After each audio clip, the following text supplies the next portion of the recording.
Halo guys,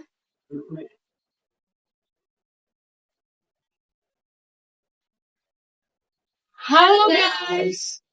Kami mahasiswa dari Universitas Nusa Cendana, Fakultas Keguruan dan Ilmu Pendidikan, Program Studi Pendidikan Pancasila dan Kewarganegaraan, semester 3 kelas C. Nah, baik teman-teman, pada kesempatan kali ini kami akan membahas materi tentang fogging dan learning. Selamat menyaksikan.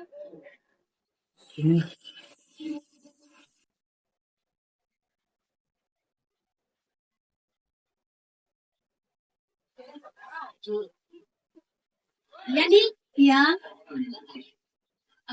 tadi saya sempat baca buku hukum pidana dan saya menemukan materi tentang fogging dan learning.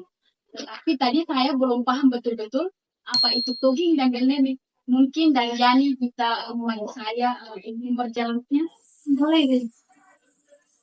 Semuanya baik.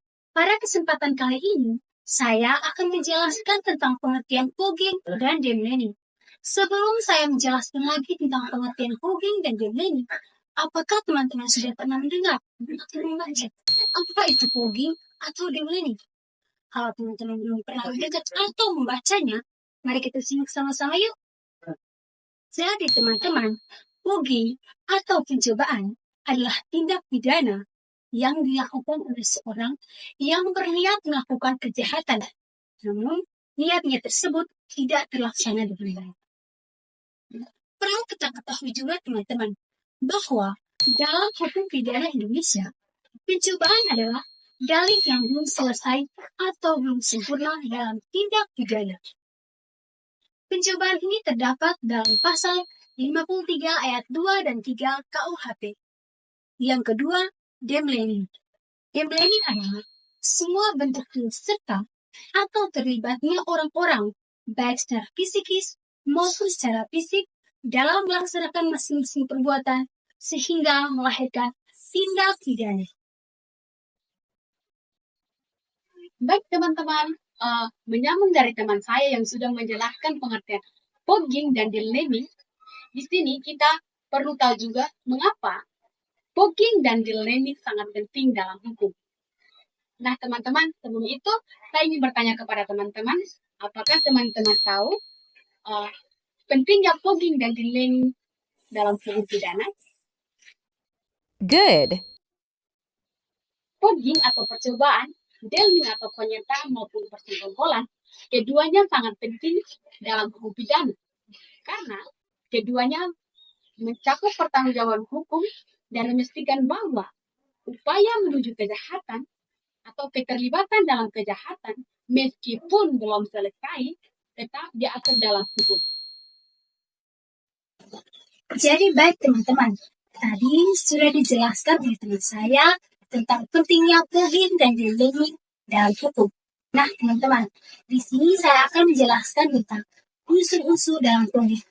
Tahukah teman-teman apa itu unsur-unsur dalam fogging? Jadi teman-teman, unsur-unsur dalam fogging ini terbagi menjadi 3. Yang pertama, niat jahat.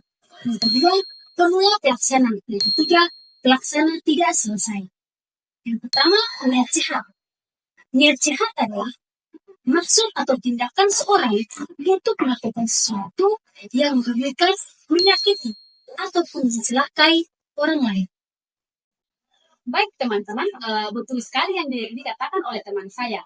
Oleh karena itu, kita perlu tahu apa saja contoh dari niat jahat. Sebelum itu, saya ingin bertanya kepada teman-teman, apakah teman-teman tahu apa saja contoh dari niat jahat? Good. Contoh dari niat jahat itu adalah pembunuhan berencana. Baik teman-teman, yang dimaksud dengan pembunuhan berencana adalah seseorang atau si A merencanakan atau mempunyai niat jahat untuk mencelakai atau bahkan membunuh si B karena dendam atau alasan lain. Oke teman-teman, tadi teman saya sudah memberikan salah satu contoh tentang niat jahat. Di sini saya akan memberikan penjelasan tentang unsur fogging yang kedua, yaitu pemula pelaksana. Jadi teman-teman, pemula pelaksana yaitu pelaku yang sudah melakukan tindakan nyata dan untuk mewujudkan niat jahat. Namun, hal tersebut tidak tercapai dalam penyelesaian tindak pidana. Oke teman-teman, betul sekali yang dikatakan oleh teman saya. Nah, untuk itu kita perlu tahu apa saja contoh dari permulaan pelaksanaan. Untuk itu, saya ingin bertanya kepada teman-teman, apakah teman-teman tahu apa saja contoh dari permulaan pelaksanaan? Good. Permulaan pelaksanaan adalah contohnya adalah seseorang atau si A dengan niat ingin mencuri di rumah penduduk. Namun, dia melihat rumah penduduk tersebut dikunci sehingga ia mencoba mencongkel jendela agar bisa masuk ke rumah penduduk tersebut. Oke teman-teman, fungsi fogging yang ketiga adalah pelaksanaan tidak selesai. Jadi teman-teman, pelaksanaan tidak selesai adalah tindak pidana yang belum terselesaikan dalam hukum dikarenakan kehendak pelaku dan kehendak orang lain atau pihak lain. Oke baik teman-teman, betul sekali yang dikatakan oleh teman saya. Nah untuk itu kita perlu tahu apa saja contoh dari pelaksanaan tidak selesai. Untuk itu saya ingin bertanya kepada teman-teman, apakah teman-teman tahu apa saja contoh dari pelaksanaan tidak selesai? Good. Contoh dari pelaksanaan tidak selesai di sini adalah seseorang atau si A yang berniat untuk membunuh orang lain, namun niatnya sudah dilihat oleh orang lain, sehingga pada saat dia akan melakukan tindakannya tersebut dicegah oleh orang lain, sehingga tindakannya tidak terselesaikan. Baik teman-teman, pada kesempatan kali ini saya akan menjelaskan fungsi fogging.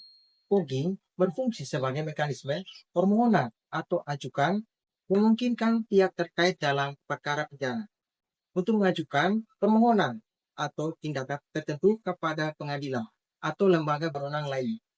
Beberapa fungsi utama dari fogging antara lain, yang pertama, mengajukan permohonan tindakan hukum.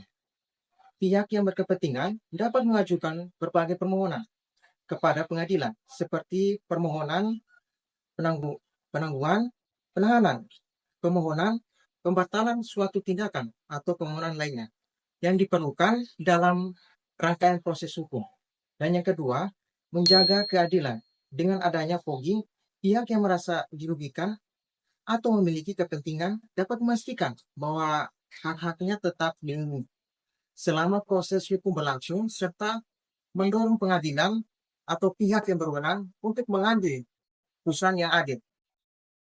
Dan yang ketiga, sebagai alat kontrol proses hukum, fogging juga memungkinkan pihak terkait untuk mengontrol jalannya proses hukum agar sesuai dengan ketentuan yang berlaku, misalnya dalam hal prosedur penahanan atau pemeriksaan saksi. Nah, teman-teman, tadi kita sudah mendengarkan mengenai penjelasan terkait fungsi dari fogging itu sendiri. Selanjutnya kita akan membahas terkait fungsi dari delmening. Fungsi delmening terbagi atas 4 bagian, yaitu yang pertama, kepastian hukum. Yang artinya, delmening berfungsi untuk memberikan keputusan final dalam suatu perkara pidana. Dan yang kedua, yaitu penegakan hukum. Yang artinya, delmening berfungsi untuk menegakkan hukum dengan cara memberikan sanksi yang sesuai dengan pelanggaran hukum yang dilakukan. Yang ketiga yaitu penyelesaian sengketa hukum, yang artinya delmening berfungsi untuk menyelesaikan sengketa hukum yang ada antara pihak-pihak yang terlibat dalam perkara pidana, baik itu antar negara yang diwakili oleh jaksa dan terdakwa maupun pelaku dan korban. Yang terakhir yaitu menjamin hak-hak terdakwa dan korban, yang artinya delmening berfungsi untuk memastikan bahwa hak-hak terdakwa dan korban serta pihak lain yang berkepentingan dapat dihormati dan mendapatkan keputusan yang sesuai dengan fakta dan bukti yang ada. Baik teman-teman, tadi kedua teman saya sudah menjelaskan tentang fungsi fogging dan delmening. Selanjutnya, saya akan menjelaskan hubungan Poging dan Deneling dengan undang-undang. Poging dan Deneling dalam hukum pidana Indonesia berlandaskan pada Kitab Undang-Undang Hukum Acara Pidana yang mengatur prosedur penyidikan, penuntutan, dan pemeriksaan perkara pidana.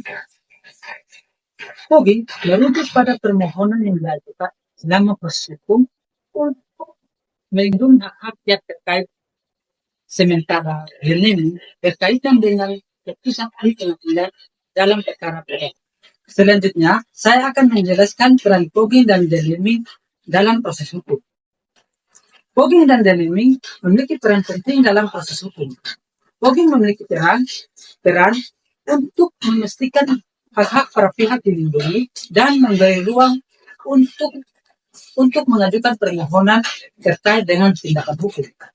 Sementara Deneling memiliki peran untuk memberikan kepastian hukum dengan menyelesaikan perkara pidana, menetapkan sanksi, dan menegakkan keadilan berdasarkan hukum yang ada. Proses ini mendukung pelaksanaan hukum yang adil dan sesuai dengan prinsip Kitab Undang-Undang Hukum Acara Pidana.